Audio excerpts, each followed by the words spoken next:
It was a supposed order from, quote, up there, so the Malacanang reporter of embattled online news site Rappler was barred from entering the palace, but after being held at the gates for 20 minutes.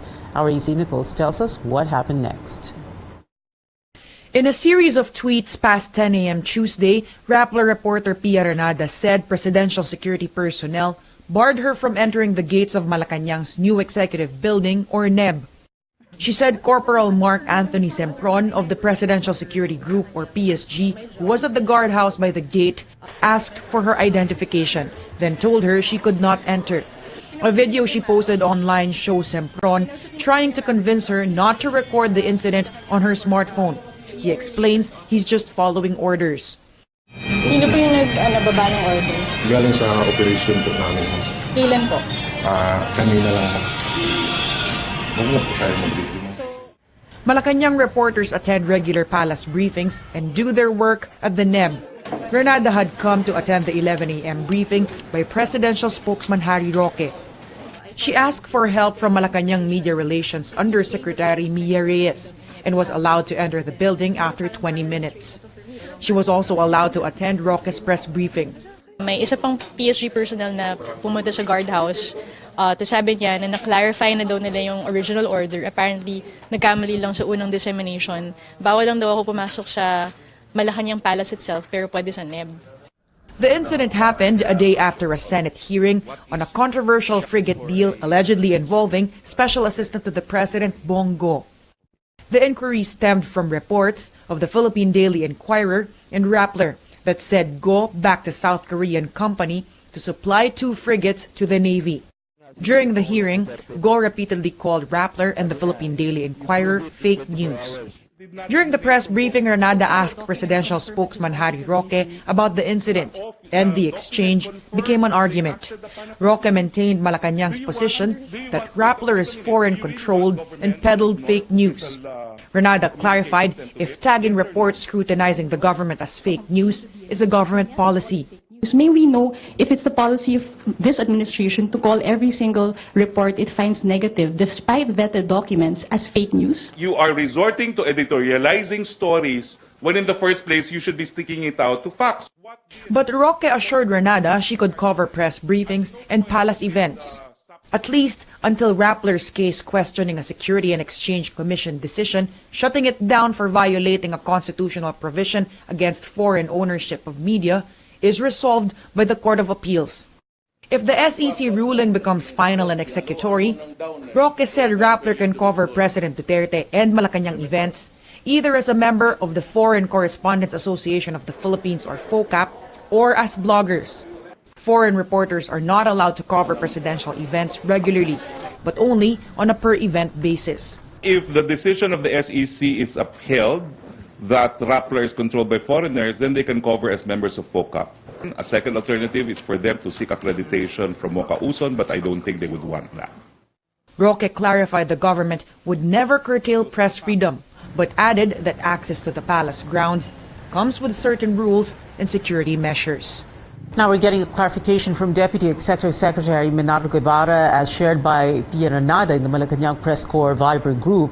Guevara told Renada there might have been a little miscommunication, and we quote, the Executive Secretary's position as relayed to spokesman Harry Roque is this: unless the CA or the Court of Appeals issues a TRO against the SEC Securities and Exchange Commission ruling which voided Rappler's registration, Rappler's accreditation with the Malacanang Press Corps has accordingly ceased. Guevara adds, consequently, Renada may not cover media events in Malacanang as an individual journalist unless she gets accredited in some other capacity. Former Chief Justice Renato Puno is open to evolving federalism for regions that are not economically ready to be independent. Speaking to CNN Philippines, he also suggested an equalization fund which the federal government could use, quote, in order to help these poor states become viable or sustainable states.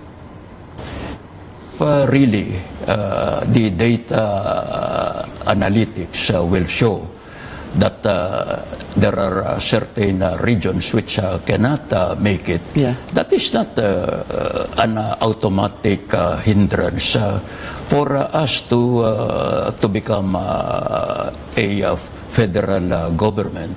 In such an instance, it could be that you can adopt what is known as an evolving federalism.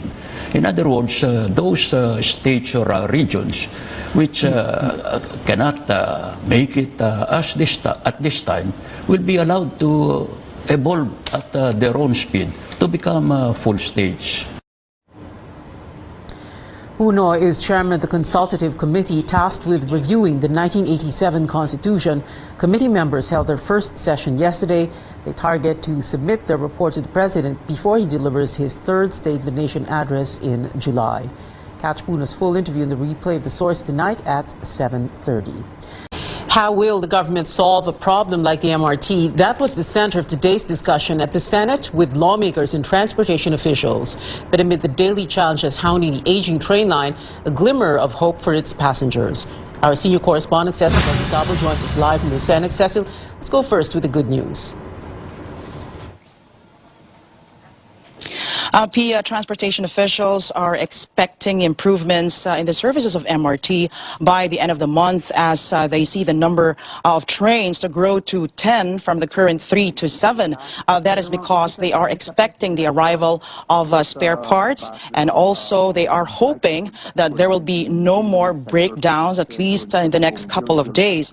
During the Senate hearing, officials of the DOTR say their target is to get 15 trains running in April after the overhauling schedule during a 3-day Holy Week break. 15 operational trains are fine, but officials are saying that the ideal is to have 20 trains running during peak hours. Officials also tell the committee that they are now evaluating and testing the trains that were delivered by the Chinese railway firm Dalian through independent consultants. This despite earlier assessments that the trains are overweight. But if the trains pass the tests, that'll be 48 trains all in all. Japan is also helping by conducting an audit system to assess the MRT. Hopefully by April, the government can have Sumitomo sign up again as the maintenance provider, a task that the DOTR assumed last November. Bagamat na makakadagdag sila ng train, pakonte-konte dito, aminin natin na malaki talaga ang problema dito. The committee will soon come up with a committee report, and that Senator Grace Poe, the chair of the committee, is saying that she will include in the report certain personalities who are responsible for the MRT woes. Sa findings nitong DOTR ngayon ay yung mga dating nagbigay ng mga kontrata na yan na hindi naman maayos, si Secretary Abaya, tapos yung mga ibang miyembro ng DOTC noon, tapos yung mga nag-approve din noon, yung basta tingnan na lang ninyo yung, ayoko na lang banggitin ang pangalan niya. They say the reason for the frequent breakdowns is that almost every part needs an overhaul, from the coaches to the signaling system, and that is very critical because the signaling system is the usual culprit for MRT breakdowns. Coaches need to be overhauled every 8 hours or 8 years, and the ideal is that there should have been 26 coaches that were overhauled since 2017, but in reality there were only 3 coaches that were overhauled since 2017. The whole fleet should have been replaced in 2015, but that is not the case. And officials are saying that faulty maintenance is the real reason for the frequent breakdowns and the daily agony of commuters. Pia.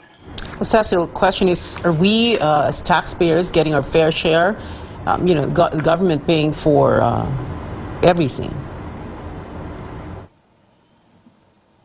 That is right. The DOTR is now the temporary maintenance provider. That means they will have to pay for maintenance costs.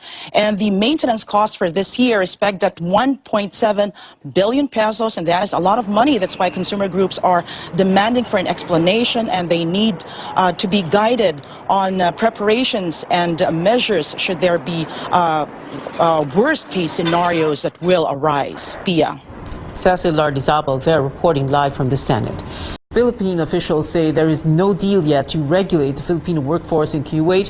Kuwait State News Agency quoted Deputy Foreign Minister Khaled Al-Jarala, who said an initial deal has been made with the Philippines. The official also said Kuwait's Emir invited President Rodrigo Duterte to visit the Gulf state next month. But speaking to CNN Philippines, Labor Secretary Silvestre Bello III says he is unaware of the reported deal. He says the only development he is aware of is that the two countries are discussing a memorandum of understanding which he hopes will be signed by March. Gusto namin matiyak na doon sa MOU ay mayroong provision na yung passport ng ating manggagawa, pag nandun na sila, ay hawak nila, hindi hawak ng employer. Or at the very least, hawak ng ating labor attaché. At saka yun ding provision na yung ating mga manggagawa, pag nandun sila, may employment contract nila, yung employer nila doon ang paglilingkuran nila, hindi pwedeng ilipat-lipat sila. In a separate interview with CNN Philippines, Ambassador to Kuwait Renato Villa clarifies there is no agreement yet between both sides. However, he says Kuwait had approved a 2015 draft memorandum of understanding submitted by the Labor Department. He says this may mean the Kuwaiti government is ready to talk to Philippine authorities. Ang dalawang panig ay hindi pa nag-uusap, ngunit itong balitang ito palagay ko ay signal mula sa Kuwait na kanilang gusto nang mag-usap yung dalawang panig. Para kasi naman ang ating pakay dito sa kasunduang ito ay makapagbigay ng mas mabuting proteksyon sa ating mga domestic workers dito sa Kuwait. Makikipag-usap ako sa mga taga-Ministry of Interior para ikumpirma itong kanilang binigay na signal na gusto nila mag-usap. The local government of the town of Malay Naklan province has intensified efforts to go after businesses violating environmental laws in Boracay. Our Angeli Mario joined officials in their inspection. A group of men drilling a portion of the drainage system welcomed us in an area in Boracay. They're checking a possible illegal connection. Yung nakita natin dito, merong hindi na possible, kundi definitely merong illegal na connection ng na naglalabas sila ng sewage. The mayor's executive aide Rowan Aguirre says they've been doing these checks since last year. Drainage lang dapat ito. So kaso ang ginagawa ng mga ibang mga salaula natin ng mga kasama rito, kinoconnect. Ayun ang pinagdududahan natin. So ayun ang hahanapin. The pipe, as it turned out, was traced to the sitio Boracay. Isasama namin yan sa violation, mama. Isang staff ilang health card at saka nag-ooperate kayo walang sanitary permit. And aside from illegally connecting to the drainage line, other violations include no sanitation permit, no health card for one of its staff, and no segregation of trash. But the hotel will only be fined 10,000 pesos. The local government says it's a slap on the wrist.